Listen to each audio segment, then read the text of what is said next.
Hello, Jim Howard here in Fort Worth, Texas. Today's date, it's February 11th, 2011. If you've been following, not a very good start. If you've been following along reading my blog, or if you've been watching some of the videos, you know that we moved from a second floor apartment down to a first floor apartment in the same building. This apartment is 200 more square foot, and it has a second bedroom, and it has 2 full bathrooms. And so my grandson now has his bathroom and he has his room. Before, he was sleeping and had his computer set up in the dining room. My bathroom is very small. And when I get up from the toilet, I have to be careful that there's a cabinet there that if I'm not paying attention, I'll split this old bald head open. And our internet's been a little strange. I'm not sure, maybe it's the weather, or it's been kind of extra cold here or whatever, but it was okay upstairs, but the last couple of days here, there's been some times when we can't find a site, so won't worry about that right now too much. I don't have everything put away in my room yet. Let's see. I hooked up an old television set to just a regular rabbit ears, and I've got one of those digital boxes so I can get local digital television. Storage is a real problem here. If you remember the other room, in the other room there was some nice shelves there, and in the other room over there, instead of just being a little closet with a sliding door, there was a big walk-in room, which you probably never saw in the video, but was really nice. And my computer desk disintegrated when we were carrying it down the stairs. I knew it would. My son had put it together for me. This microphone, or this camera, the thing slips. The adjustment won't hold it. There. When I got the desk, he put it together, and I don't know about him putting stuff together. But when we were bringing, and of course I moved it around a lot in upstairs, which wasn't the best thing in the world, putting a lot of stress on it, and coming down the stairs, it just came apart. So if you hear breaking sounds or crunching sounds or something like that, just yell out to me, "Jim, move, the desk is falling, grab your monitor."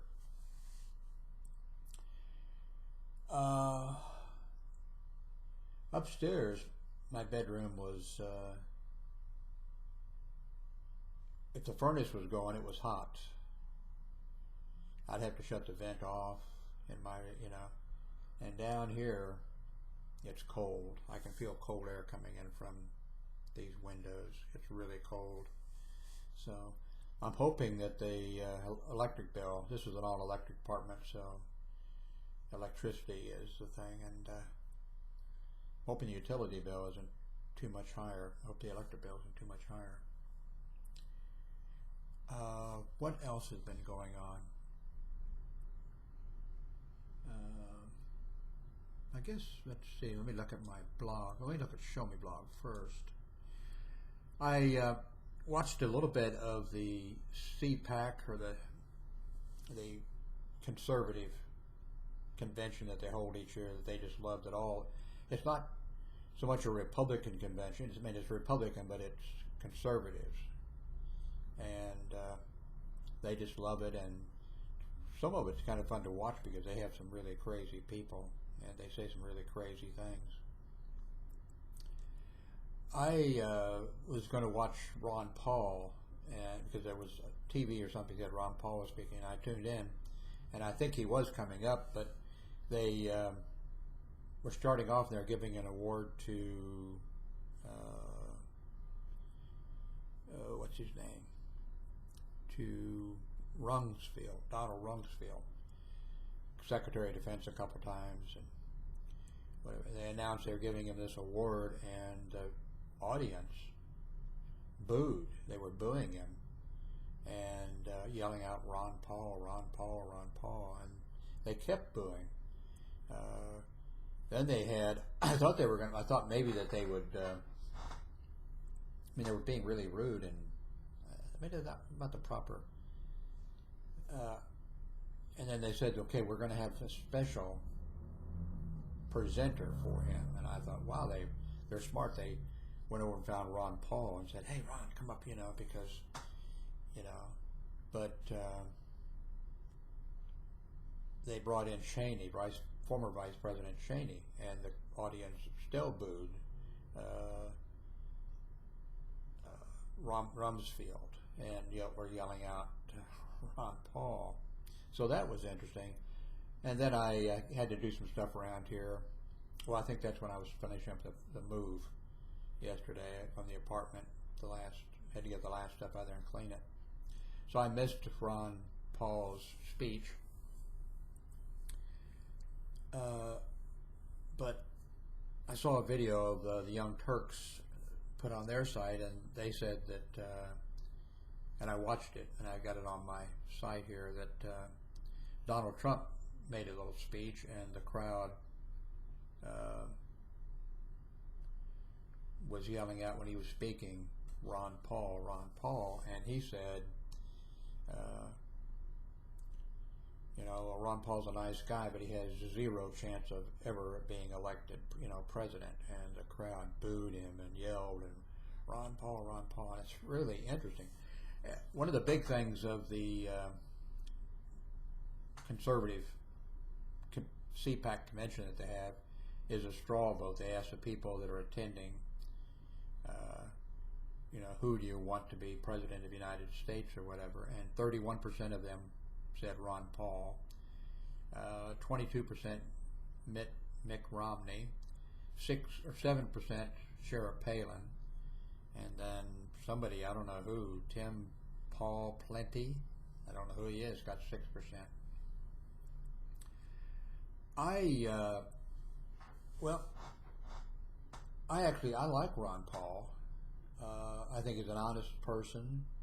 I think it'd be really interesting if he had it'd be terrible if he were president. I mean, he would have been a great president back in the 1700s or 1800s.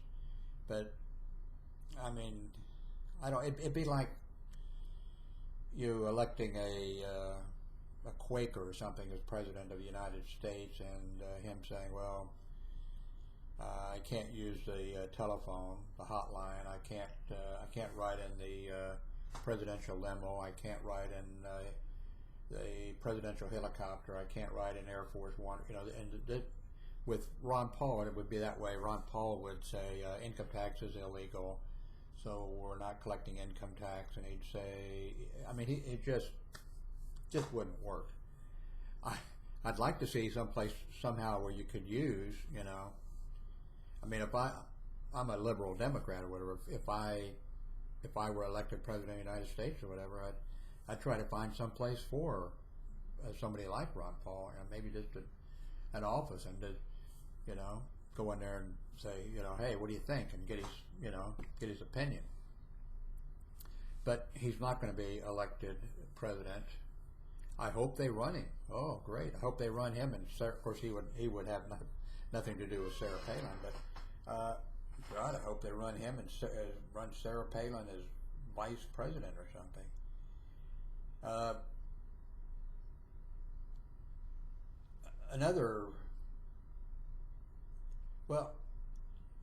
Barry Goldwater, when he ran for president, Barry Goldwater was another man. I liked him, and I thought he was an honest man, but it was the people around him. I knew, oh wow, and two, he'd have been the worst possible person to have in the presidency at that time, when, during the Cold War or whatever, because we know now we've found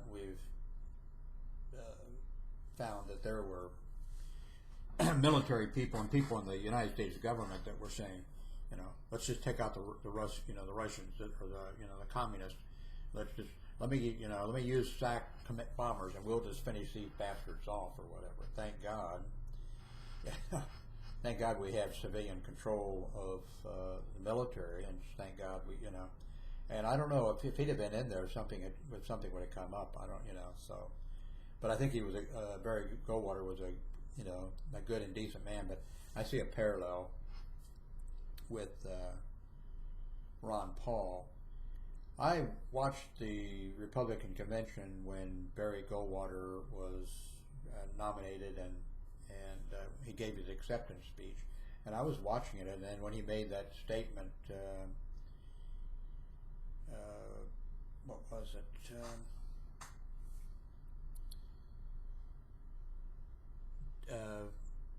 Extremism, I can't find it now. Extremism in the defense of liberty or something is no vice or something. And when he said it, I said, wow, that's one, it's scary, and two, that's it. He'll never be elected or whatever. And sure enough, he carried his own state, which I think is what, Nevada or New Mexico, or no, Arizona, I think it was Arizona. He carried that state, and then he carried about 5 southern states, which at that time were very racist, and that was it. It was a disaster. Disaster for not just him, but a disaster for the Republican Party, because he just took them down to disaster. That would be the same thing. I mean, let him run Ron Paul.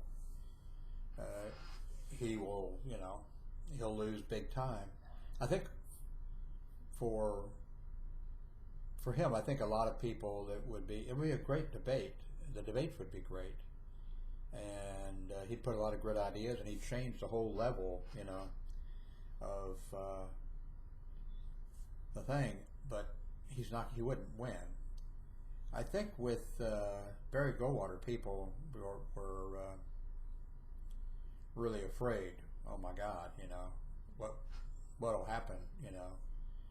Our children now that at school do practices of getting underneath the desk to keep the nuclear radiation from getting them.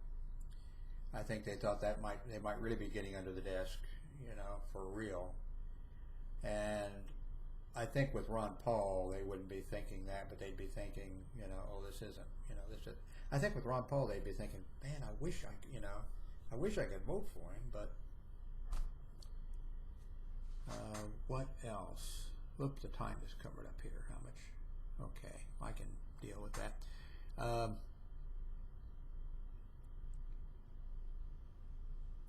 I watched a TV show on Hulu, Mr. Sunshine. I think it's a great idea of a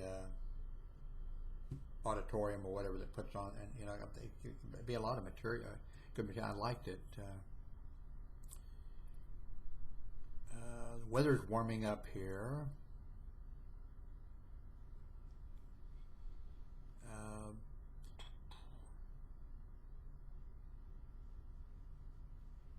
The congressman, New York congressman who, Republican of course, who resigned. I blogged about that, and what I said was, one of the things I said was, I mean, here's a guy, when this scandal hits, he said he was, to the woman, on the Craigslist or whatever, that he said he was a classy guy. And I said, yeah, I kind of thought he was a classy guy because he got caught. He was doing wrong. It was a scandal, and he resigns almost immediately. He submits his resignation that day to the House. I resign effective at 5 o'clock. Today or whatever, and we need more Democrats and Republicans in the government, and when something happens, they need to say, instead of saying, I didn't do it, Somebody else did it. It's not really a crime, you know. You don't have photos of me, video of me doing it, and all this. Instead of doing that, if they just, it should be that if you even have the appearance of something being wrong, you should resign. I had a couple comments on some of my blog entries or videos or whatever, and let me quickly jump to that, which is kind of off the subject in a way. I think the only thing that's really going to help the United States government is if we have public financing, which the Democrats don't want it, and Republicans don't want it. Public financing, especially the House of Representatives. Those people spend all their time getting money so they can get reelected, and spend all their time just trying to get money. And the lobbyists are there with, wheelbarrows full of money to give to them to get their vote. And not just, the lobbyists, the unions, the National Rifle Association, the Chamber of Commerce, the insurance companies, the banks, Wall Street, all those people. So public financing, that's one thing we need top of the list. And maybe if you did that, if you get public financing of the elections and not allow the congressman to take any money at all, zero. And I don't know how, some of you couldn't immediately just put it into effect, and then you'd have to tweak it later on, because what do you do? Because the people with the money are going to be coming and saying, okay, well, I'll tell you what, write a book. Now, it doesn't matter whether the pages are blank or what, just write a book and we'll give you money for, we'll buy all the copies of your book. Speaking engagements. Well, we'll pay you $1 million to come and speak, So you have to have rules for all these, things. But if you could fix that, you might not need to do anything else. If you can't fix that, then I'd like to see some other tweaking. One thing I'd like to see, which I've commented on before, is I'd like to see the presidency be a 6-year term. And I know, God, we'd had one term only be one term you're allowed as president, 6 years. That's it. So you come in, you're not going to be thinking about, okay, I can't do this now. I can't do the right thing. I got to cheat and lie now or whatever because I want to get reelected. It would be, okay, this is it. I'm here for 6 years. That's it. I got to pass it if I'm going to pass it, and that would be it. I think that would be a great thing. On the other hand, you'd be stuck with, we'd be stuck with, Bush for 6 years and with no hope of, relief. Before when he was elected for 4 years, I thought, well, the guy's an idiot, but he got elected, but surely he's not going to get elected again. But then you'd know, this way, guy's elected for 6 years, that's it. The same with Republicans, the way they hated Clinton and everything, they'd have, oh my God, this guy, he's the president for 6 years. But I think, right now the Republicans are just going crazy, just determined that they're going to make sure that Obama is not reelected. That would also take that off the burner. You'd have a president for 6 years, and the opposition party, they could be thinking about, the reelection and but they wouldn't be thinking about defeating him. They wouldn't be vilifying, well, they'd still be vilifying, the Republicans would, but I think that would, so that's a possibility to go that direction. And maybe, this is almost like sacrilege or whatever because of our Constitution and our system of government and everything, but maybe a way to go, down the road, it had to be studied, would be to have the president be sort of like, I think it is in France, but let me jump to England, the UK. Our president would be, elected for 6 years, and he would be more like the Queen, and that he'd be the head of state, but you would have, and sort of go to a sort of a parliamentarian part of where we have a prime minister, and that might be a way to go, and still maybe have the president have some kind of power, but very limited. Might be that way to go, because I think our system has some problems, and maybe we need to work on them. Anyway, thank you very much for watching. I appreciate it.